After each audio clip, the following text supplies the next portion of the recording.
What's up everyone, Alex here. In this video, I want to share with you my impressions of the Harvestella demo that was released on the Switch recently. To give you an idea of how much I played, I was actually able to finish the demo by reaching the end of Chapter 2, and I was able to plant a bunch of crops, finish the story, and get a kitchen counter made, which I expect to be par for the course for everyone experiencing the demo. But before anything else, I want to address the elephant in the room. And if you've been watching this for the past few seconds, you can kind of see what I'm about to talk about, which is that the Switch version of the game is super blurry. That being said, despite that, there's actually a lot of details that you can see on the characters and environments themselves, though these seem to be more apparent in cutscenes when characters are zoomed in. For instance, if you look at your main character's pauldron and her pouch, there's some embossed details on that pauldron and some really neat details on that pouch that you can actually make out. Going back to its blurriness though, I don't think it's because the resolution is lower, or else we would have seen a lot less detail otherwise.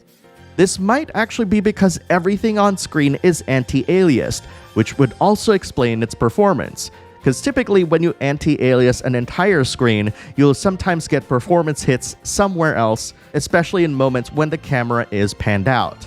And to be clear, some hitching does occur, but it's not enough for me to say that it affected my overall experience. Otherwise, the performance seems like it's hovering below 30 FPS, but I'm not Digital Foundry. I don't have a meter that's measuring all this stuff.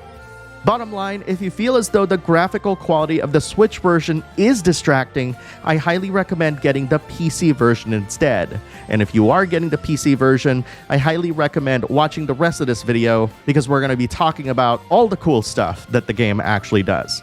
Personally, I was more concerned about whether or not the game performs well, despite its appearance. And for me, it does the job well enough. I grew up playing NES games with lots of slowdown and flickering, so the fact that it's performing not as great or it's a little bit blurry, I just think of this as like playing an old N64 game. That being said, if you manage to get past its graphical fidelity and performance, we can now talk about the parts of Harvestella that really kept me playing. For one, I was expecting its farming controls to be more intuitive and streamlined, and thankfully, that's exactly what I got.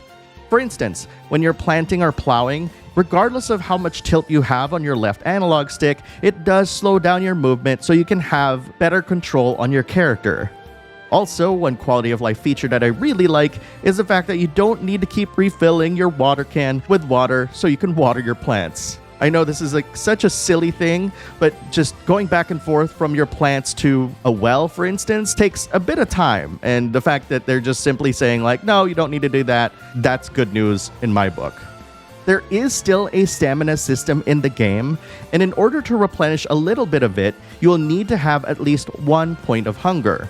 And this naming convention is kind of strange because it's not really hunger, it's more like a fullness meter. But again, if you have at least 1 point here, your stamina will recover on its own. Much like other farming games, you'll be selling any items that you make or craft in a shipping box, which will give you money at the end of the day. I also like that the facilities in town are aptly named. For instance, the general store is where you go for seeds, ingredients, and anything else that's not weapon or renovations. The smithy upgrades your weapons, and the renovator, of course, renovates your home. I just love that this is so easy to understand.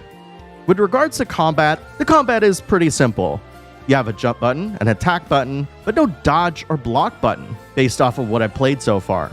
It also doesn't have an auto lock that locks the camera onto enemies, though if you do use Harvestella's quote-unquote lock-on, all of your attacks will be pointed towards said enemy, and will display a life bar on the top middle of the screen. All of your special skills also don't use MP, but they are subject to cooldown, so you can't just spam it all the time. Later in the demo, you will unlock a new job, and each job has a skill tree which you can spend points in.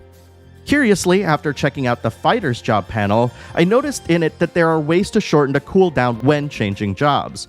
This potentially means that you can't just simply combo from one job to another, particularly because job changing is subject to a cooldown, preventing you from switching right away.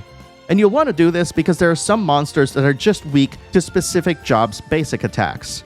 That being said, finding a monster that isn't weak against your current attacks doesn't slow down battles too much. but these cooldowns do make the combat feel less free. In order to save time exploring dungeons, these places typically have shortcuts that need some time and materials to fix.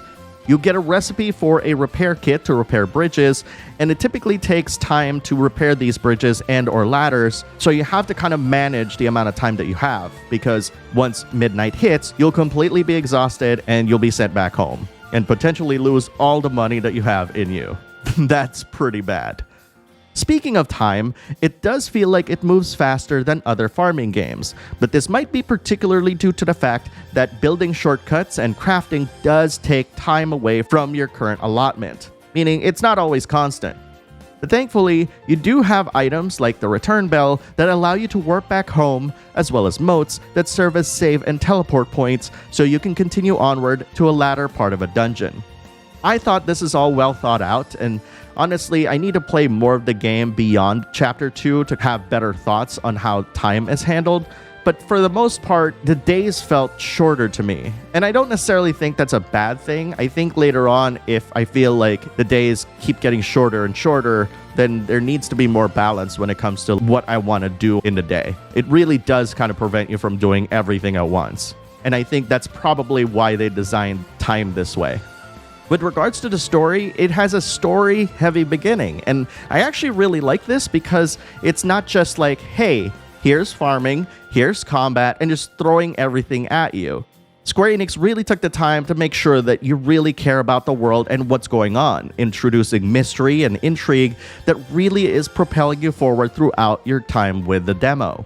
And it's because of this that the beginning of the demo has a generous mix of storytelling and tutorials, along with tons of really good character development, I should add. The setup is very intriguing, especially with the Seas Light, the armored giants known as Omens, and the Quietus. Now, we all know what the Quietus is. It is a season that happens in between all 4 seasons, not in between each season, but like in between winter and spring, I would presume. But you do get to experience a little bit of that at the beginning, which is kind of nice, actually, despite its destructive nature. And if you love these kinds of fantastical elements and you're a fan of fantasy RPGs, there's a lot to sink your teeth into here in terms of its lore and its story and what they're trying to convey.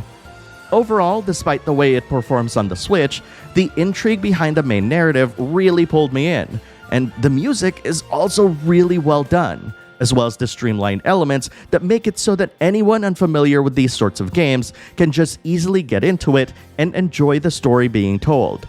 I personally don't care much for relationships or marriage in these types of games, as they're typically there to offset the lack of a deeper narrative. So by focusing on the story a bit more, Harvestella truly feels like a Final Fantasy, but with farming and crafting elements. And honestly, I just welcome more competition in the genre. It's about dang time that Square Enix joined the fray. You've only been behind by like 2.5 decades, Square Enix. At any rate, the Harvestella demo is out now on the Nintendo Switch, and the game is coming out on November 4th on Steam as well. Your save progress carries over to the full game, so you can play until the end of Chapter 2, or when 15 days have passed in-game. Have you played the Harvestella demo? I want to hear what you think. Post your thoughts in the comments below and let's talk about it. And if you like RPGs, Japanese games, indies, niche titles, and more, please consider giving this video a like and subscribe to the channel. Thank you very much for watching, and I'll see you in the next video.